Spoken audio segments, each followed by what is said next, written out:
Hello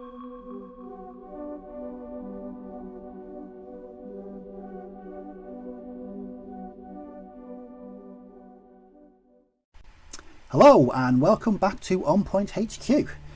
This video is a return to my Warlords of Erehwon project. Now it's been quite a few months since I last showed this any real painting love, as bolt action pretty much took over everything on my painting desk.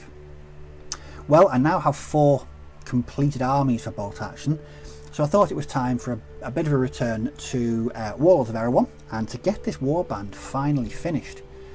If you've seen the other videos I've done about Warlords of Erehwon, we set ourselves a challenge, and that challenge was to build and paint a 1,000 point warband for as little cost as possible. Currently I'm all in for approximately £30, and the only items that I've purchased so far have been the rulebook and a box of Fireforge Templar Knights. All of my foot units have been salvaged from my old Warhammer Empire army, and my buddy at Welsh Wargaming kindly sent me a really fantastic looking wizard model. But as I started working on these again, I thought I'd do a bit of an update on what I'm up to and how close the project is to completion. Up first is the warband leader himself, Duke Hugh de Vermont. Now, I wanted the Duke to stand out slightly from the rest of the knights, and in adding a few bits and pieces from my Empire spares, I kit bashed a suitably dukey looking noble. Now for the colour scheme,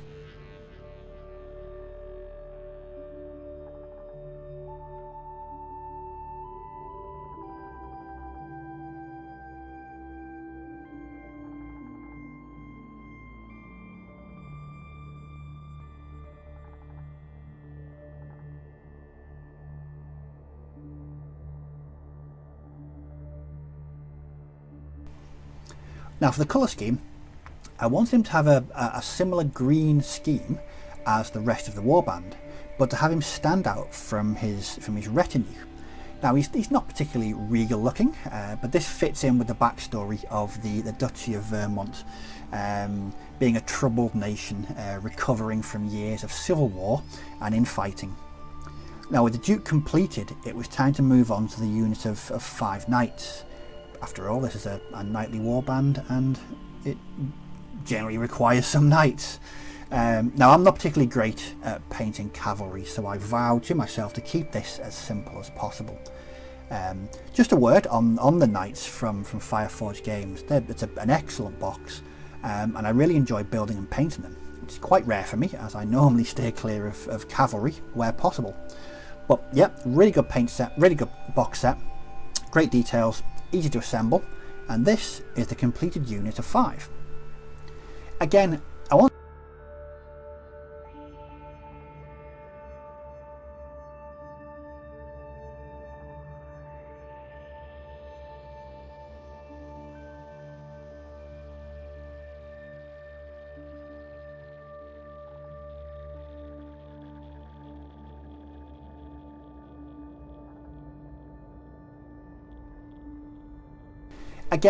wanted to keep the colour scheme as simple as possible and in line with the rest of the foot units, but overall I'm quite chuffed with how they turned out.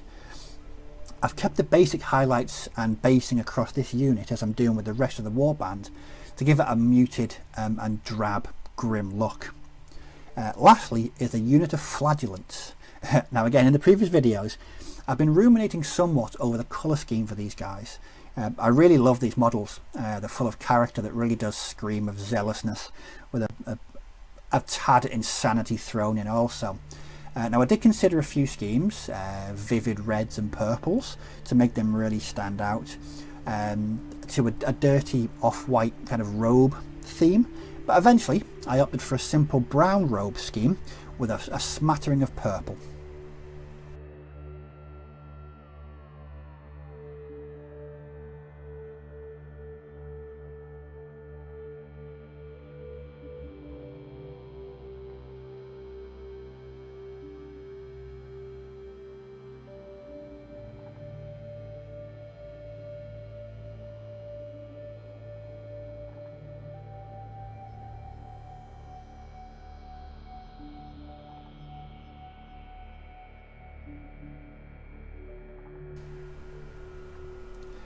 Now the idea behind these guys is that they were some form of monastic order that has slipped into madness because of the Civil War, and now have this bleak, fatalistic and rather doom-laden view of the world. So that's what I'm up to with the warband, and I've only 12 foot soldiers left to complete the full project and the challenge. £30 for a rule set and a 1000 point warband sounds pretty economical to me. I hope you enjoyed the video, and if you're building your own Warlords of Erehwon warband, I'd love to hear from you. If you've any comments or questions, just pop them in the comments below. Now, I've also been painting a few other things that aren't bolt action related recently, as I attempt to scratch a sci-fi gaming itch that I've had recently, but more of that in an upcoming video. Well, thanks for watching, and as always, take care, may your dice roll well, and I'll catch you all in the next video. Bye bye for now.